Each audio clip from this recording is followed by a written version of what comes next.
Hey guys, welcome back to Based MMA. In this video, I'm going to be talking about 5 fights in the UFC that absolutely broke me, that shattered me, that I was depressed on the days after the event. And I'm going to start off with number 1. So the first fight that absolutely broke me was Conor McGregor versus Dustin Poirier 2. And I remember being so excited for this fight. I was still a big Conor McGregor fan at the time. And I remember thinking, man, Conor is going to run through Dustin Poirier. He's going to knock him out in the first round. And Conor McGregor is about to go on a title run and he's going to reclaim the lightweight belt. That's what I was thinking before this rematch. And I could never picture in a million years that Conor McGregor was going to get knocked out. I thought, maybe Dustin Poirier can mix it up with the wrestling. Maybe he could get a sub over Conor McGregor. We've seen Conor McGregor get submitted by Khabib Nurmagomedov. We saw him get submitted by Nate Diaz. And maybe Dustin has a chance, but to see Conor McGregor get knocked out by Dustin Poirier in that second round, it really affected me. I don't know what it was about that fight, but it hit me really, really hard. I remember after the fight calling my cousin and us just talking about the fact that Conor's never going to be the same. His chin is just not going to be the same anymore. And it was a brutal, I guess, awakening that you really cannot take this sport lightly, that it's a sport where if you're not active, if you're not putting in the hard miles, eventually hard work catches up to talent. And to see, Conor McGregor laying down, knocked out by Dustin Poirier was one of the toughest, hardest moments I've ever had as a UFC fan, just to see him. And I'm gonna be honest, I thought Conor McGregor still had a lot of potential, right? He was coming off that Donald Cerrone win a year prior, and then Conor wanted to be active. You guys don't remember Conor in the UFC. They were having a bit of problems with negotiations because Conor wanted to be active and then Conor wanted out of his contract. And then he actually retired after the Donald Cerrone fight. He decided to come back. The UFC booked Dustin Poirier, the rematch for January. And I was expecting Conor just to run through Dustin Poirier. I knew Dustin Poirier was a very good fighter, but I just thought, you know what? Conor's just way too slick on the feet. He has a lot of power on the feet. And Conor was actually doing pretty well in that first round with his boxing. But Dustin started to land the low kicks. And then once he started to land the low kicks and the low kicks started to affect Conor, then you saw Dustin start to have success with his boxing, with his hands. And he knocked him out in the second round, man. It's just one of those MMA moments that really broke me as a big Conor fan. I know right now it's not cool, I guess, to be like a big Conor fan just because of everything he does. But back in 2021, back in 2020, being a big Conor fan, I think everybody was a big Conor fan. But we all thought that Conor was at the cusp of fighting for a title and potentially becoming champion because Khabib Nurmagomedov had just retired. Justin Gaethje had just lost. Dustin Poirier, Charles Olivera at the time, Michael Chandler. Those were the only guys that Conor was going to have to face. And at the time, I kind of favored Conor McGregor in a fight against Charles Olivera, in a fight against Michael Chandler. But man, was it one of those fights that just broke me as an MMA fan.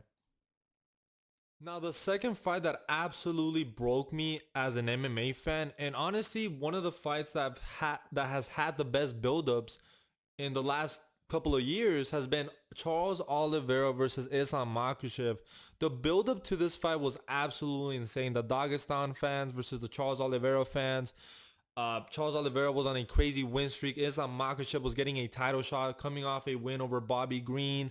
At the time, we really didn't know how good Islam Makhachev's striking was. We knew he had good striking defense, but we didn't know how that would do against a Charles Oliveira who had just basically dropped Justin Gaethje, knocked out Michael Chandler, was coming off a lot of submission wins on a crazy win streak, looked incredibly dominant in the lightweight division, and then Islam Makhachev comes into the picture. And I remember at the time, I was actually giving Islam Makhachev a lot of credit. I thought, he could potentially be dangerous to Charles Oliveira. Now, did I expect Islam Makhachev to drop Charles Oliveira on the feet? Absolutely not. That's not what I was expecting. I was kind of expecting Charles Oliveira to be the one dropping Islam Makhachev and submitting him, and Islam Makhachev basically relying on his wrestling to beat Charles Oliveira, maybe by a decision, maybe by a late submission. But Islam Makhachev completely dominated Charles Oliveira, and it was one of those fights that absolutely broke me. After this fight, I remember I watched it at a friend's house. I was driving back. When I got home, I took a nap, man. I took a nap. I was just still processing that Charles Oliveira had lost in that fashion, that he lost so dominantly, that he basically had no success against Islam Makhachev in that fight. And I was a big Charles Oliveira fan. I was so high on his win over Justin Gaethje, on his win over Dustin Poirier, on his win over Michael Chandler. And I just wanted to see Charles Oliveira reach greatness. I think that if Charles Oliveira would have beat Islam Makhachev, all of these talks about Khabib Nurmagomedov being the GOAT of the lightweight division would have disappeared, and Charles Oliveira would have been crowned as a lightweight GOAT of the lightweight division. And to see him lose to Islam Makhachev in that way, it was devastating, man. It was devastating as a big Charles Oliveira fan. I know that perhaps the Dagestan fans were very, very happy about this, but I think the rest of the world, we were a big Charles Oliveira fan, and to see Charles lose in that way to Islam Makhachev, I was depressed, man. I wasn't even excited for the next pay-per-view event after UFC 280, which was UFC 281. I believe it was Pereira versus Adesanya. I couldn't even be 100% excited for the next event because I was still processing that Charles Oliveira had just lost the belt to Islam Makhachev in that way. And honestly, watching that fight, I was like, man, there's no way that Charles Oliveira could ever beat Islam Makhachev. And I think now seeing his performance against Armin Sariukin, I'm like, yeah, I don't think Charles Oliveira is ever going to beat Islam Makhachev. And it was one of those fights where there was so much at stake. Like the build up to that fight was absolutely insane. Islam Makhachev looked incredibly dominant. I guess the next Khabib Nurmagomedov, as people like to compare Islam Makhachev to, and then Charles Oliveira was on this crazy win streak. And I remember at the time people saying, man, Charles Oliveira would have beaten Khabib Nurmagomedov, and all this conversation, all this debate online. And to see Islam Makhachev basically shut that down and shut down Charles Oliveira was one of the most heartbreaking moments as a UFC fan.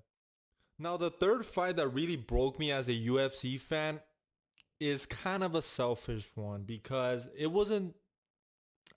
didn't really break me because I wanted to see a fighter reach greatness, but more because I wanted to witness a fighter's downfall. And who am I talking about? I think you guys can guess it. Alex Pereira versus Israel Adesanya 2 was a fight that absolutely broke me, especially since Alex Pereira had just knocked him out in that first fight in November at UFC 281.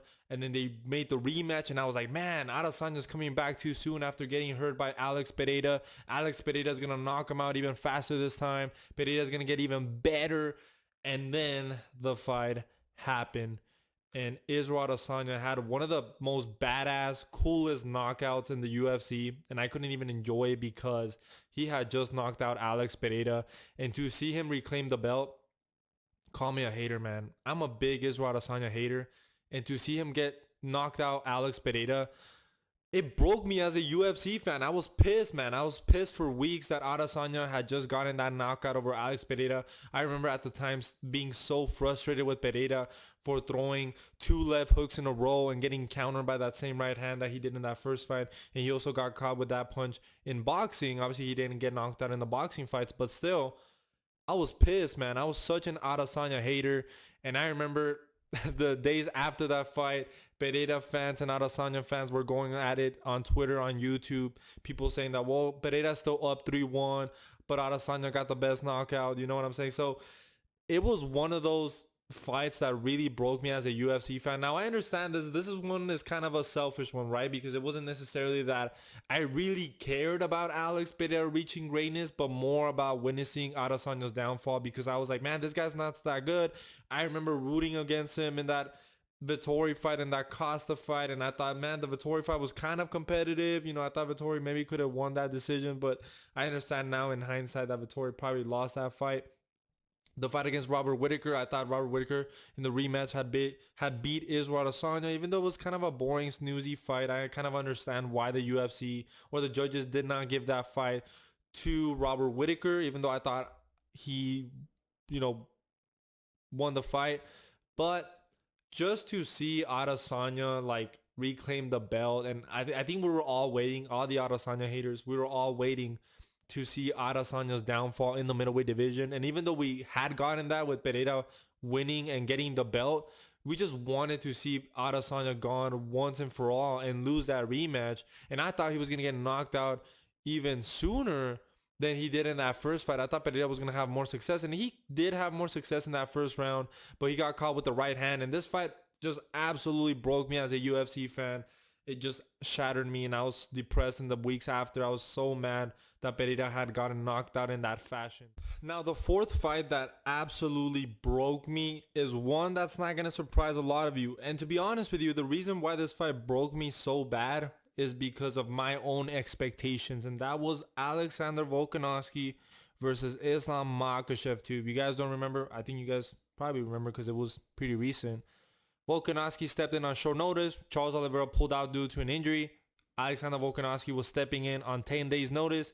And my delusional ass, my big fanboy ass, picked Volkanovski to beat Islam Makhachev because I remember at the time I was saying, yeah, but Volkanovski, look, he got his rhythm in that first fight. He's going to go into this fight a little bit more confident. He's going to take more risks against Islam Makhachev. He already knows how Islam Makhachev feels on the ground, how he feels on the feet. So I think Volkanovski is going to take something away. And because Volkanovski had so much success against Islam Makhachev at the end of the first fight, I thought that was really going to help Volkanovski in this rematch.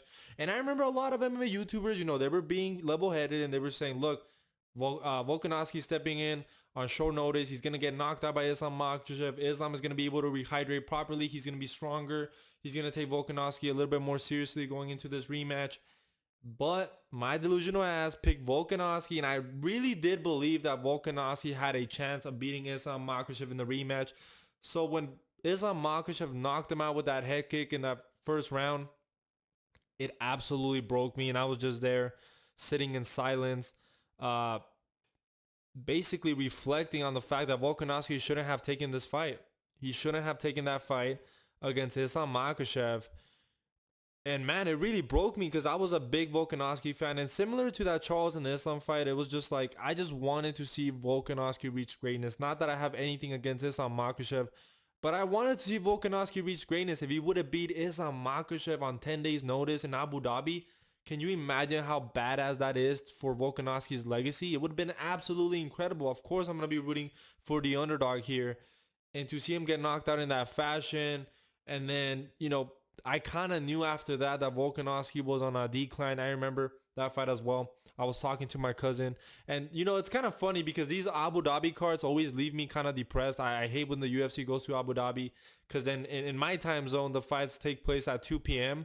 So if something really bad happens, it affects me for the rest of the day. Like seeing Volkanovski get knocked out, I was like depressed the rest of the day. And then also with Charles Oliveira when he got knocked out by Islam, I mean, not knocked out, when he got submitted by Islam, I was depressed for the rest of the day. So see Volkanovski lose in that fashion after that first fight against Islam where he did so well, and then that dominant performance over Yair Rodriguez, I was like, Volkanovski's so close to reaching greatness. I was like, man, if he gets a rematch against Makhachev, he's going to do a lot better. He knows his rhythm. He's going to game plan better. And for him to take the fight on 10 days notice now, obviously Volkanovski just got knocked out by Poirier. And maybe some of you guys got more affected by seeing Volkanovski get knocked out by Poirier. But man, when I saw Volkanovski get knocked out by Islam, I just knew it was basically over for Volk's career. I know like he's going to face Poirier next. Poirier has a lot of power in the featherweight division. Volkanovski is going to go into that fight with not the best confidence, not the best chin. And he got knocked out by Poirier. That was a fight that, to be honest, I kind of saw that coming. But when he first got knocked out by Islam is when I was still very, very high on Volkanovski. And I'm still very high on Volkanovski. I'm always going to be a big fan of Alexander Volkanovski. But to get knocked out in that fashion, the fact that I was actually rooting for him, the fact that I picked him, the fact that I had convinced myself that there was a very good argument to picking Volkanovski to win the rematch on 10 days notice, absolutely delusional in hindsight. It really broke me, man. It really broke me. I was affected for the next couple of days. I didn't want to talk about UFC. I didn't want to talk about MMA because I was just reminded that Volkanovski had just not gotten knocked out by Islam Makhachev. And then his full post-fight press conference, the post-fight speech where he was basically talking about how he was dealing with a lot of mental issues and he did not take this fight in the best place, in the best shape, just really affected me. It makes sense, right? Volkanovski is one of my favorite fighters. If you see one of your favorite fighters lose in that fashion, when they're so close to greatness, it really does affect you. Now, the last fight on this list that really affected me was Jon Jones versus Ciryl Gane.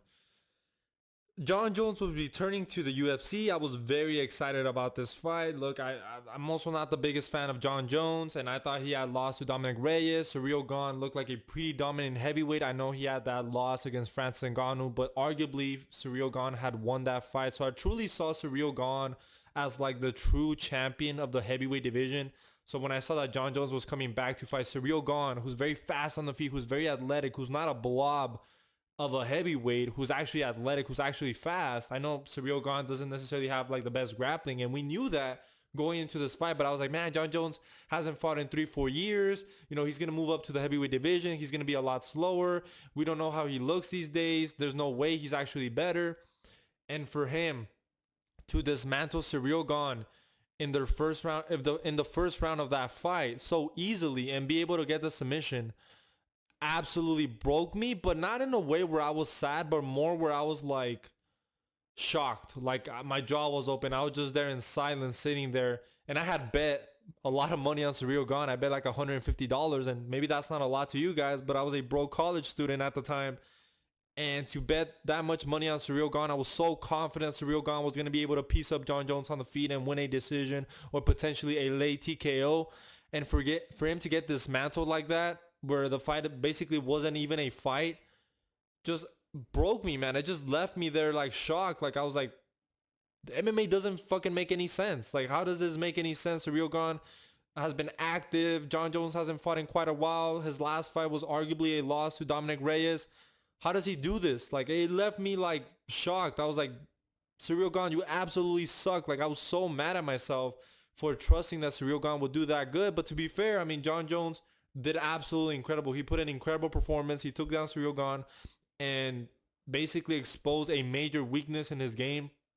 So how could I be mad at like Jon Jones for doing that? Like, obviously, if you're fighting Ciryl Gane, let me take this guy down to the mat instead of trying to strike with him. But I really did feel like Ciryl Gane had a good chance of beating Jon Jones, and it was one of those fights where it honestly, like, maybe it didn't affect me as much because I'm not like the biggest, like, I'm not a hardcore fan of Ciryl Gane, but I really was super confident that Ciryl Gane was going to be able to beat Jon Jones. And man, it was just like, I was so wrong in that fight, and it kind of broke me. In the next couple of days, I was like, man, maybe I shouldn't make predictions, man. Maybe I don't know anything about fucking MMA. Like, honestly, I was that affected. I was like, this sport doesn't make any sense. I was coping big time. I was like, Ciryl Gane just absolutely sucks.